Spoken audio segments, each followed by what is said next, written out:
Today's speaker has been involved in the design field for over 33 years and developed his approach very early on based on solid principles that deliver results. His expertise is in residential and commercial design, lighting design, custom furniture design, and all other aspects that relate to interiors. His greatest love is in residential interiors because of their personal nature. He has had his work presented and published in the Baker Furniture Catalog entitled the Macmillan Collection, which was an extensive selection of furniture drawn from the practice of one of America's most prestigious design firms, the over 85-year-old firm of Macmillan Incorporated, New York. He is a personal tailor to his clients by bringing out the best in them and their environments. Ladies and gentlemen, I present to you the owner and founder of Spectrum Interiors and the author of the forthcoming book, The Magic of Ambience, How to Bring Your Interior Design Dream to Life,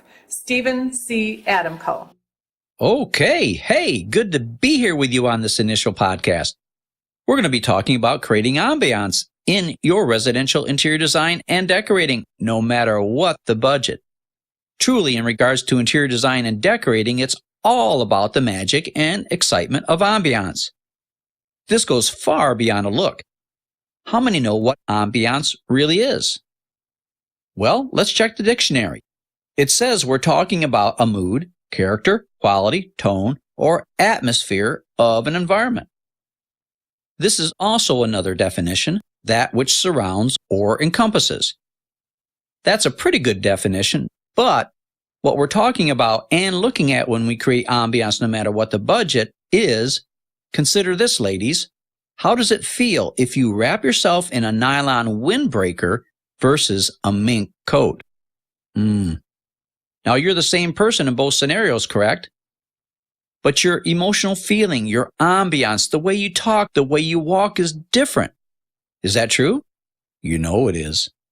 So you actually put on a different demeanor, in a sense, or a more expansive demeanor of yourself, correct? That's what we're going to be talking about. Now, I've taken the above definitions and expanded on them a little bit more. So here is my definition of ambiance. Ambiance is the intangible element of an interior that touches the heart, the soul, the mind, and the emotions. That is visually appealing, intellectually stimulating, emotionally satisfying, and totally enriching for the occupants and their guests. Now, the same magic that creates excitement can also induce calm, so it can do several things at the same time. It provides a haven and creates a backdrop or background for the occupants and their possessions, so that they are the gems in their own setting. So think of photography. You want to have a portrait made of your family, and a photographer that is really good is going to choose the correct backdrop that really brings out the very best in you or you and your family. And like jewelry, you are the gem. You are the ruby. You are the diamond.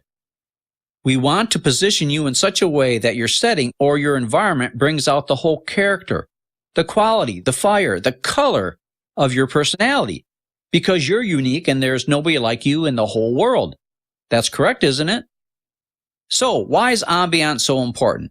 I'll be quite frank with you. Without ambiance, you end up with basically just a look. And a look, to me, doesn't really incorporate the depth of your personality and character as well as other attributes of that nature. It's rather superficial.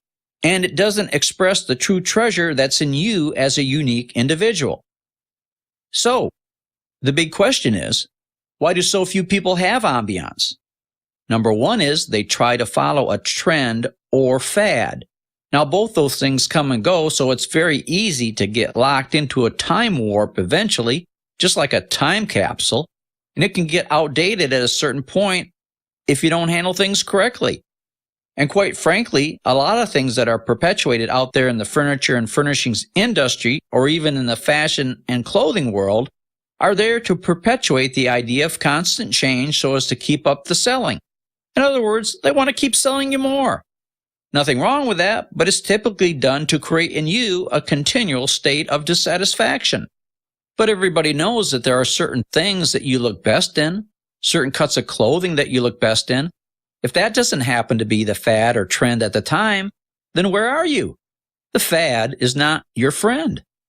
There should be enough, and there is enough, literally, in the world today that it shouldn't really matter what the current fad or trend is, especially if it's unappealing, unflattering, or inappropriate for you. Anybody can look outside and see the beauty of nature throughout all the seasons, summer, winter, fall, and spring. But is there a fad for this color or that color in nature? Do you ever hear that red roses are in this year and next year they won't be? Isn't it interesting to contemplate that thought? Very often people try to take what they've seen in magazines without a full understanding of how does this really mesh with my personality? How does this mesh with where I live geographically? How does this mesh with my architecture, the type of home I have, or the lifestyle that I live? So, knowing yourself is a very, very important first step. Now that we know what ambiance is, and it's a mood, character, quality, tone, atmosphere, particularly of an environment, it is the intangible element that you experience that makes a room seem magical. Creating ambiance is more than creating a look.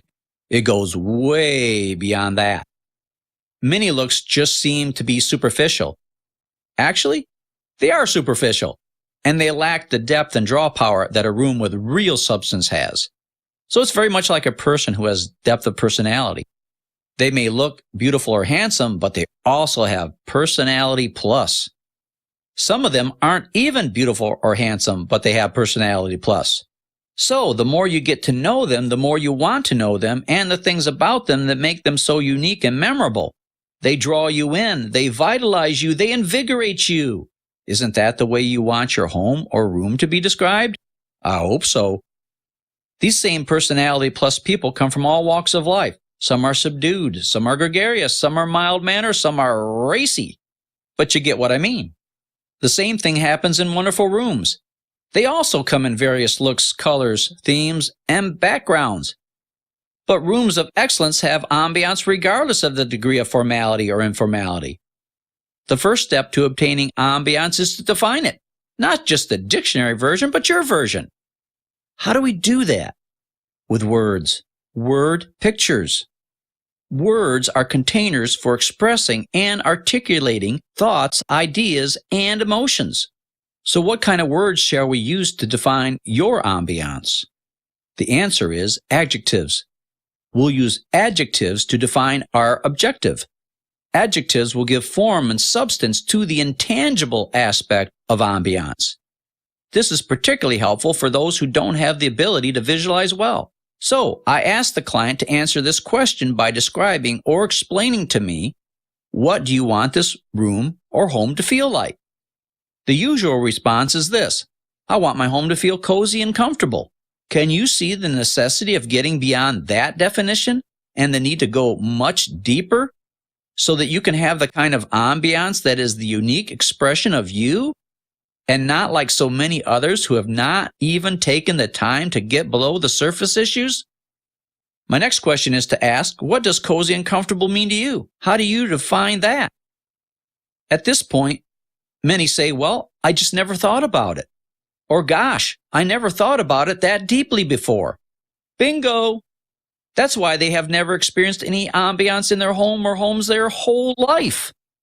Now's the time to change all that and get you to experiencing your environment on a much higher level and in a much deeper way. Now, I'm telling you all this to stimulate your own mind so that it enables you to dig deeper into being able to express your true self in your own environment. And that's what I'm really all about. All my designs are personally tailored to each and every client, with the result being orchestrated with the desired ambiance that is seen, felt, understood, and experienced. So, I work in a broad range and spectrum of residential and commercial designs as well as furniture and lighting design. For those people who really can't afford the services of an interior designer such as myself, I also offer seminars, webinars, teleseminars, and workshops. So that's a way to get things on the right kind of plane or level. So this kind of concludes the first introductory installment of the Interior Design Beat podcast. And boy, do we have a whole bunch more coming your way. All right. So with that, I'm going to, well, in a sense, sign off until the next time.